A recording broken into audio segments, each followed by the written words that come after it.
So many people have been waiting on it. I'm one of them. Just one black juror, though. One black juror in the trial against the district attorney, former, linked in the Ahmaud Arbery case. She was the one that kind of was like, there's nothing to see here. Not kind of, she did it. She did it. Update now, jury selection has concluded in the trial of controversial, that's an understatement, former Brunswick district attorney, Judicial Circuit district attorney, Jackie Johnson. Oh, Jackie.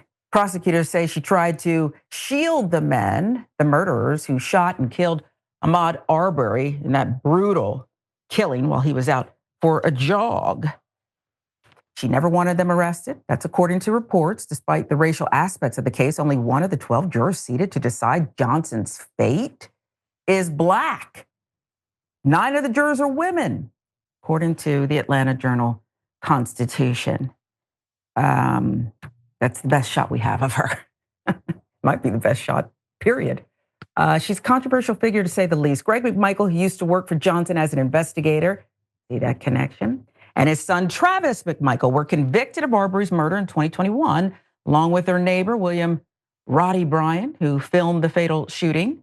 McMichael said they believed Arbery was robbing an area home under construction, responsible for a series of neighborhood thefts, they said. And when they saw him jogging on a Sunday afternoon in February 2020, they chased him down in their truck. Travis McMichael shot Arbery, who was unarmed and cornered after a brief scuffle. Let's remind you of the said shooting. This is a difficult, but thank goodness the bowl-cut neighbor was dumb enough to record it.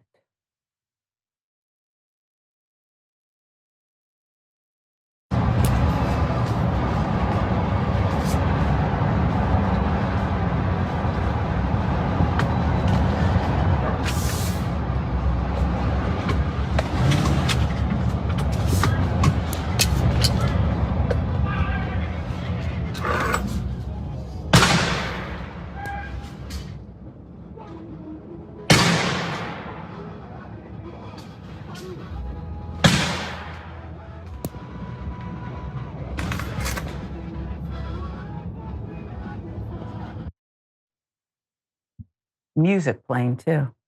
Just another day shooting a black man, gunning him down in Georgia.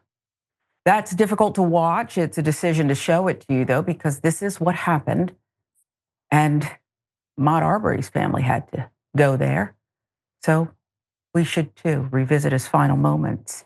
The trio convicted of hate crime charges in a federal trial held in 2021 after prosecutors successfully argued Arbery had been charged due to his race. And a Black Star filling in the gap for us.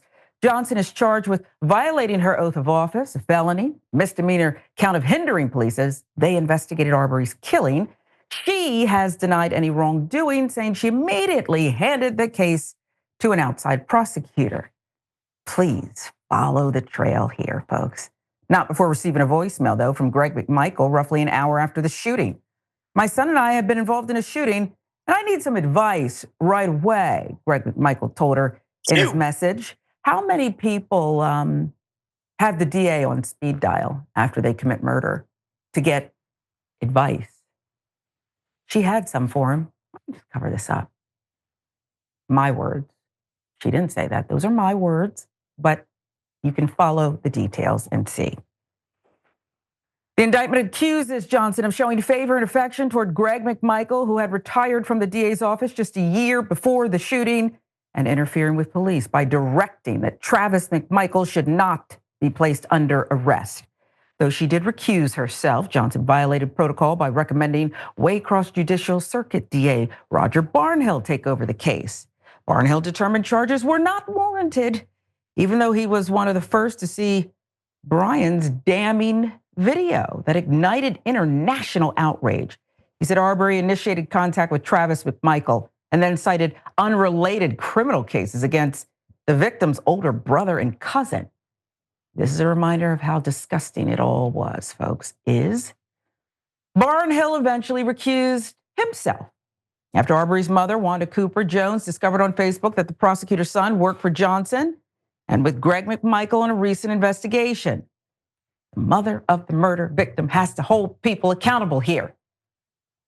Small town, You know what they say, everybody knows everybody. Do unto your neighbor. Without Jones's discovery, said her attorney at the time, Lee Merritt Barnhill would likely have remained on the case, and the McMichaels would have gotten away with this cold-blooded daylight murder. Johnson was no stranger to controversy. Investigation by the AJC, Channel 2 Action News, found that she had assisted 2 Glen police officers in their defense against possible prosecution for the death of Caroline Small, shot and killed following a low-speed police chase, despite objections from several prosecutors in her own office. Assistant District Attorney Keith Higgins, fired by Johnson due to his outspoken determination to prosecute the officers for what one GBI supervisor called the worst police shooting he'd ever investigated, defeated his former boss, Hal Fitting, in 2020, ending her 10-year run, or you could substitute the word reign, as the Brunswick Circuit's top prosecutor. America. This was in 2020. Has enough changed? How was the jury assembled? To assemble an impartial jury, the Superior Court clerk sent summonses to about 500 residents. Judge John Turner had to dismiss 2 jurors on Tuesday after discovering they were personal friends of Johnson's family. Current reports that Johnson's parents and siblings, who owned the Southeast Georgia bank chain FNB South, note to self, remove your money if that's where you're banking. They were in the courtroom. On the other side sat Arbery's parents, Jones and Marcus Arbery. Turner also dismissed several jurors who admitted they already believed Johnson was guilty based on news reports from the past 3 years. She didn't want to prosecute those involved in the Arbery case, said a middle-aged Black resident. Young Black woman and military veteran wrote in her questionnaire that she distrusted prosecutors. Lots of prosecutors are crooked and get caught doing wrong. Both were excused, and I understand, but that is the truth. I mean, we've covered enough here. I don't see why we can't just go with the truth. Can you be fair and impartial? Sure. But here's what I know. Here's my background. I'm a Black military woman. She is not me. This is what she knows.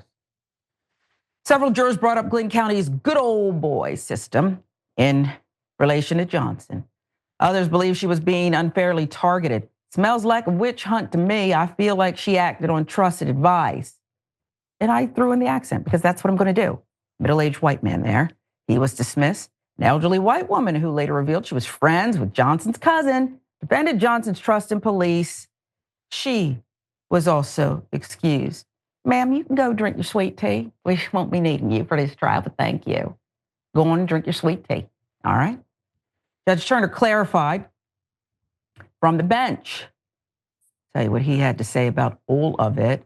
I don't envy him, but this is why you're a judge. You have to do what you have to do.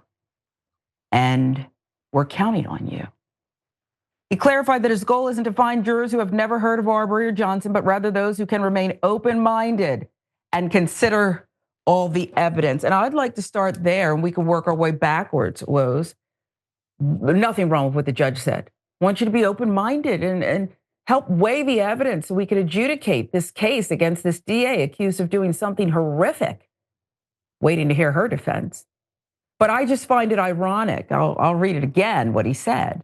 I'm not looking for people who have never heard of the case. I'm looking for people who can be fair and open-minded. And look who we're talking about here. Ironic, right? Because look what she's accused of. Look what the disgusting McMichaels did. And look how much effort, energy, public outrage, and the dumb, bowl-cut neighbor's video of the crime to take out the trash in Brunswick, meaning the McMichaels, who then later had the wife and mother, McMichael, raising money about what was done wrong to her boys, while Ahmaud Arbery's family will never see him again. Your reaction to this, because I've been waiting on this. I'm not going to say as long as the family of Ahmaud Arbery, but I've been waiting on this. In fact, if I wasn't here, I would have driven up there just to sit in the courtroom. What say you? I think this case is actually really crucial. Maybe even more so than the guys that committed the murders, because it speaks to a sort of infrastructure of Mm. protectionism for those who are in charge of, that society over there. And so it's hard for me to believe that these people would have acted so brazenly if they didn't have the DA on speed dial. And that's why it's crucial. These guys knew that they would have the people in authority, the people tasked with protecting folks, people who should have been protecting folks like Ahmaud Arbery.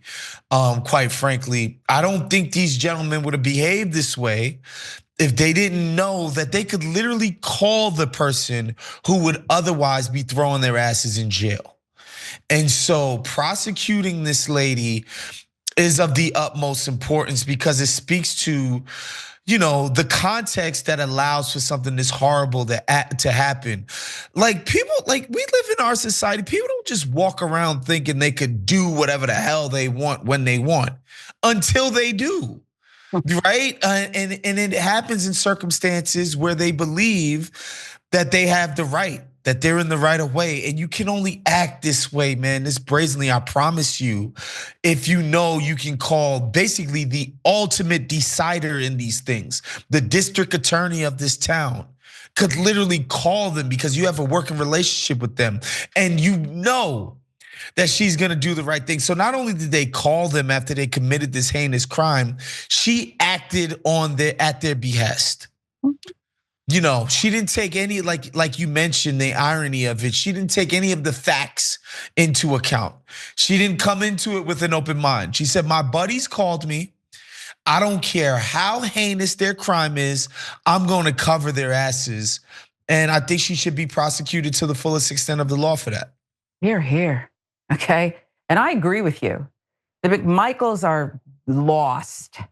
There was not ever going to be, you send people away sometimes. They're not ever getting out, but you hope that they can make amends, change their ways, re-enter society at some point, change. They were never going to change. This is entrenched. And it could be, for how long? They were always like this, in my view. But I think you make an excellent point here. So entrenched. This moves beyond white privilege. This good old boy, as the one black dismissed juror said, where remember how we got that disgust, it sends chills up my spine, the recording of Ahmaud Arbery's horror. Remember? He was spat on and called the N-word too. That was the testimony.